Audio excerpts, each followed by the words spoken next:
lot of new IEMs are very bright in their tuning, so it can get a little too much for somebody who has a high frequency sensitivity. These IEMs in particular are a very nice refresh because they are tuned to be a little warmer than most IEMs in the market. Thank you to Kefine by making this review possible by sending me this demo unit. All thoughts and opinions are my own. So let's jump straight into how these are built. These come in a very simple box and give you everything you really need. You get the IEMs, of course, a cable, 6 pairs of ear tips with one already on the IEMs, some having a larger bore and the others having a tighter one, which will change the way this handles the bass slightly. You get a very neat case with the Kefine branding on it and the literature as well. Moving on to the IEMs. They're beautifully made with an aluminium alloy, so are cool to the touch when you first handle them. And these have a very neatly done gunmetal finish, which looks quite smart and discreet at the same time. It does have the Kefine brand name on the outside of it, with the inside of the IEM having 2 little openings. These are venting ports designed to help with the tonal quality of the bass. The nozzle has a very neatly designed mesh, which I haven't seen many companies put an effort into. This is quite different, but still quite enough to catch debris from creeping into the IEM. Comfort-wise, I've used these for hours on end and haven't faced any discomfort with these. The coolness from the aluminium does warm up to body temperature pretty quickly, so it's not an issue at all. Moving on to the cable. It comes with a dual colored cable which has a 0.78 mm 2-pin termination on one side for the IEMs, and the other side is terminated to a 3.5 mm jack for connecting to your portable or desk setup. This cable does not come with a microphone on it, so when you connect to a DAC or your phone, the phone's microphone should take over for phone calls and gaming. These come with 10 mm dynamic drivers with a dual cavity construction, have a frequency response of 20 Hz all the way up to 20,000 Hz, and have a very easy to drive low resistance of just 28 ohms. When it comes to the volume front, well, this is very comfortable for me to listen to at about 25 to say 30% volume, but when I go beyond and say sit at about 35%, it gets a little too loud for me. So if you do intend on preserving your hearing in the long run, I wouldn't recommend listening to above 35 and 40% over prolonged periods of time. And the thing is, most IEMs or any audio equipment does tend to thin out at lower volumes, but this does thin out, but it's very comfortable even at 10% volume. It does maintain a good amount of roundedness, but of course, if you do want that fullness, you will have to sit between 25 and 30% volume. Soundstage on these is like most other IEMs in this price range, with a well-centered phantom channel and good left and right separation. Now, it does exist within a bubble in your head, but there are some tones that give you the illusion of coming at you from slightly out of the IEMs, but this does happen very rarely. Now, I was listening to one track that has a synth in it that was whipping from left and right channel quite aggressively in the first part of the track, and honestly, this did handle it with a good amount of composure. It wasn't sort of struggling to sort of, lay over the track between left and right. Some IEMs, or should I say the more affordable ones, I should say, aren't able to give you this much definition with this quick a movement, but this is a very enjoyable set and it's comfortable doing it. On an imaging front, this makes it very easy to zone in onto any nuances in your music. So whether you're listening to any percussive instruments like maracas or triangles or anything that has a shimmer, if you want to hear details of somebody's fingers sliding along a guitar string, or even the sound of a drumstick on the edge of a snare, all these little things do come through very cleanly and very clearly. Now, this is not a very sharp sounding set of IEMs when it comes to detail. It is not pin sharp, it's not aggressively sharp. The edges do have a slight roundedness to their overall delivery, which I in fact do like. A lot of people do prefer very sharp delivery, but this kind of aids in the enjoyability of it. It aids in it not being fatiguing if you do want to listen to your music over prolonged periods of time. So overall, on an imaging front, it is very easy on the ear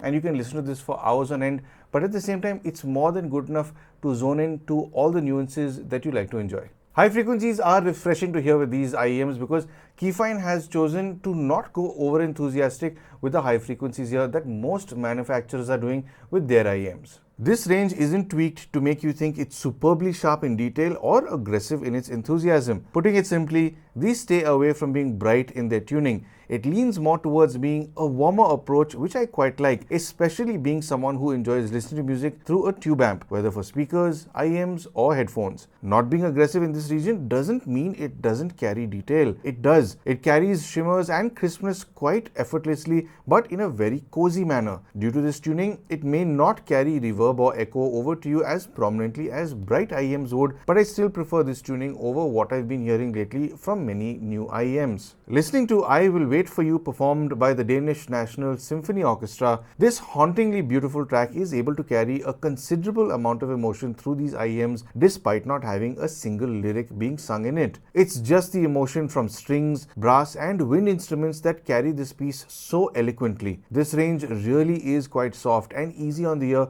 without hurting it at any point, ensuring enjoyable listening sessions until your phone's battery runs dry. Mid frequencies have a recess compared to the highs, but this range can seem forward depending on the recording you're listening to. I've come to expect some form of sibilance with IEMs in the upper mids. Some aren't too bad, but this stays clear away from it. It's smooth in its delivery here with a good sense of sounding true to the instruments and vocals it's throwing at you. In other words, I'd say timbre-wise, it's great sounding for the price. It does have a warm presentation here as well, but I did think it was on the darker side of warm when I first started observing the mid-range. But it turns out it was more the track I was listening to that sounded that way than the IEMs themselves. Listening to the Flowers duet performed by Sabine Devielle and Marianne Krebasa, their vocals slip into a very warm and almost dark atmosphere. I've heard their voices be a lot more vibrant with other IEMs in the past, which did make me realize that these IEMs are making the recording and mix come through quite differently, enforcing the fact that they are transparent to a certain extent. But when I moved on to Adele performing When We Were Young, her voice is a nice welcome, coming in with a good amount of air, trueness and fullness without sounding thin in the lower mids. This is how these sound with most music, and pointed out that the Flowers duet recording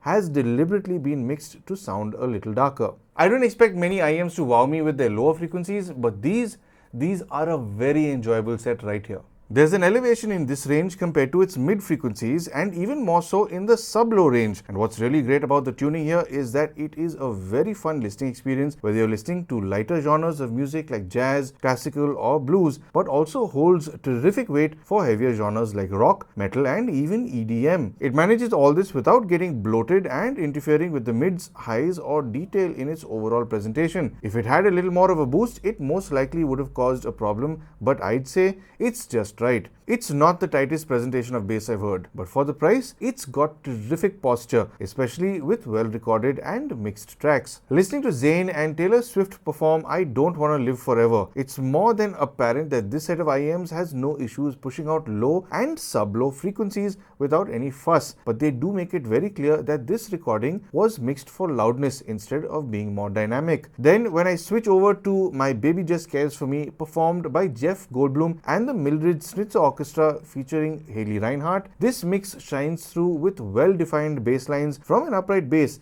and carries the fun and playfulness of this track quite well. So quite evidently, these IEMs will point you in the direction of better recorded and mixed tracks. So to sum up, overall on a build front, this is a very nice little set of IEMs. Now, there's not much of wear and tear that can happen because it will usually be in your ears or in that very neat little case that it has. It is soft, so it's not going to get scratched on the inside, of course. And there's like a little pocket where you can put a little DAC as well. So there's enough space in this to carry your IEM's cable and a portable DAC as well.